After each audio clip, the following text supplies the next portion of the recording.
নূহ আলাইহিস সালামের সময় এক মা তার ছোট বাচ্চাকে কোলে নিয়ে আল্লাহ নবী নূহ আলাইহিস সালামের কাছে এসে বলতেছেন, ইয়া নবী আল্লাহ, হাযা ইবনি উদউ আল্লাহ লা, আমার ছেলে একটু দোয়া করে দেন।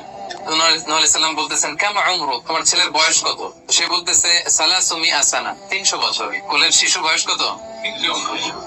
নূহ আলাইহিস সালাম বলে, তোমার কোলের শিশু 300 বছর বয়স, অবশ্যই দোয়া করবো, আল্লাহ তার জীবনে বরকত দেখ। কিন্তু তুমি কি জানো, শেষ জামানার যে উম্মতরা আসবে তারা 60 থেকে 70 এর মধ্যে সব মরেই যাবে। তো বলতেছে যে তুমি যে দোয়া চাইলা, ভালো, আমি দোয়া করি, তবে জেনে রেখো শেষ জামানার উম্মতদের গড় বয়স হবে 60 থেকে 70। এই কথা শুনে তো মহিলা বলে, ইয়া নবী আল্লাহ, ইয়াবনুনাল বুয়ুত, তাহলে তারা কি দুনিয়াতে ঘরবাড়ি বানাবে?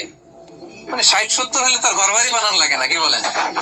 60-70 এটা তো এমনি সেমনি গাছের নিচে একটু খেয়ে দেয়, সাঁতার কেটে ঘুরে ফিরে তো এমনি চলে যাবে। এখন এই মহিলারা যদি বুর্জ আল খলিফা দেখানো যাইতো, আর এখানে এই যে সাতু মালয়েশিয়া টাওয়ার, সিগনেচার টাওয়ার আর মার্তেকাস টাওয়ার যদি দেখানো যেত, তাহলে বুঝতো যে কি বিল্ডিং আমরা বানাইতেছি।